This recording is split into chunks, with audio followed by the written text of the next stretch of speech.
welcome to this week's episode of Psalms from the Trails. And once again, we're not on a trail. In fact, as you've probably noticed, I'm sitting here in my living room looking for all the world like I've spent the day wrestling with a 3-year-old because, and this may surprise you, I've been in the house all day, spending my time wrestling with a 3-year-old. That's because the coronavirus spike here in Japan continues.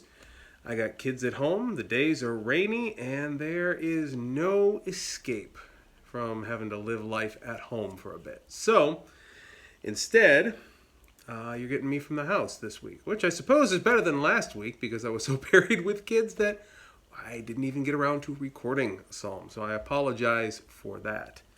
But today we're getting back up on the horse with Psalm 16. So if you've been following along, we did Psalm 15 the last time. And today, that's Psalm 16 for us.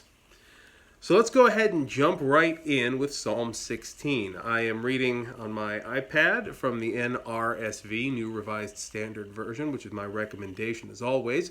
But go ahead and take whichever version you got with you. It's always a good thing to compare. Let's go ahead and listen here. Psalm 16, Song of Trust and Security in God. A Miktam of David. Protect me, O God, for in you I take refuge. I say to the Lord, you are my Lord. I have no good apart from you.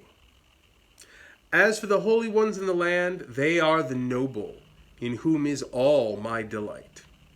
Those who choose another God multiply their sorrows. Their drink offerings of blood I will not pour out, or take their names upon my lips. The Lord is my chosen portion and my cup. You hold my lot. The boundary lines have fallen for me in pleasant places. I have a goodly heritage. I bless the Lord who gives me counsel. In the night also my heart instructs me. I keep the Lord always before me. Because he is at my right hand, I shall not be moved. Therefore my heart is glad and my soul rejoices. My body also rests secure. For you do not give me up to Sheol, or let your faithful one see the pit. You show me the path of life. In your presence there is fullness of joy. In your right hand are pleasures forevermore. Sounds like David's in a good mood this week. And it's interesting because if you remember from Psalm 15, he was not in a good mood. And if you look ahead to Psalm 17, we're back on the whole, oh, those dastardly folks who have persecuted me sort of direction.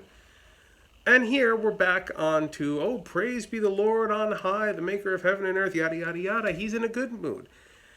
And, I don't know, it seems, based on what we've seen in the pattern so far, it seems to me almost forced. It feels that way sometimes, doesn't it? And I see in that, particularly in the poetic language, the choice, the appeal to God as protect me, O Lord, for you're the best and the brightest and the number one and the top.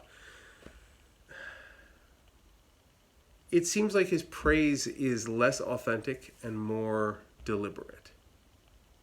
But I don't think that's a bad thing.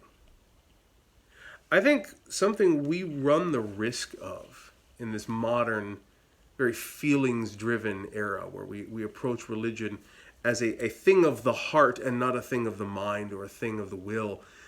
We approach our faith as a thing that happens solely in the ephemeral context of feelings. And if we don't feel it, then it's not authentic. But many things in our life require us to be deliberate about them. And oftentimes, and we know this in other contexts, that choosing to do a thing is how a thing gets done. Choosing to praise God and to deliberately approach God with reverence and praise, even when you don't want to. Because, come on, look at where he is. I bet he does not want to praise God. And there are times in other Psalms where he doesn't, where he gets a little annoyed. But herein he makes a choice to lift his praise to God over the fact that he probably does not want to. And I think that's the thing we can learn from this up and down of the Psalms, as we watch as he gets upset. And they say, no, praise God, you're the best, even though I clearly don't feel like it, but I'm going to do the thing.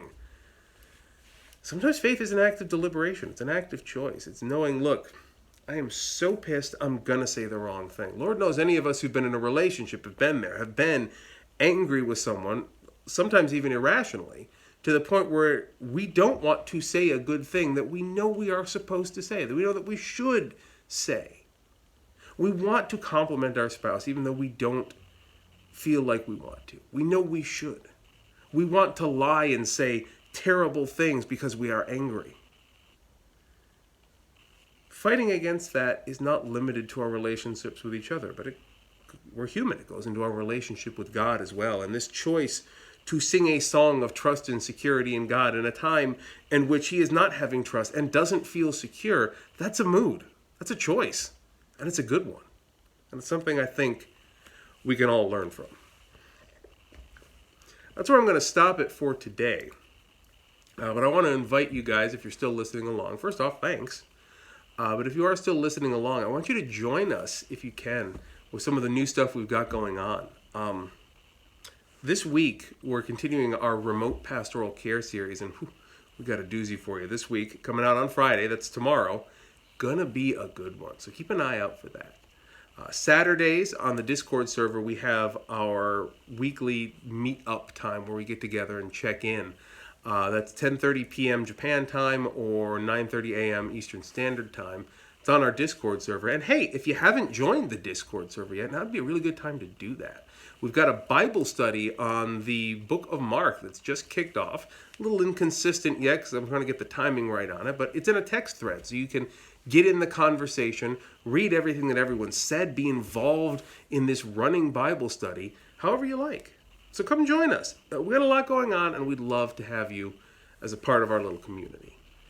Last and most importantly, before I call it for today, I just want you to know that whatever you're dealing with this week, whatever you're struggling with, whatever is going on in your life, that I'm thinking about you, and I'm praying for you, and that God is with you too.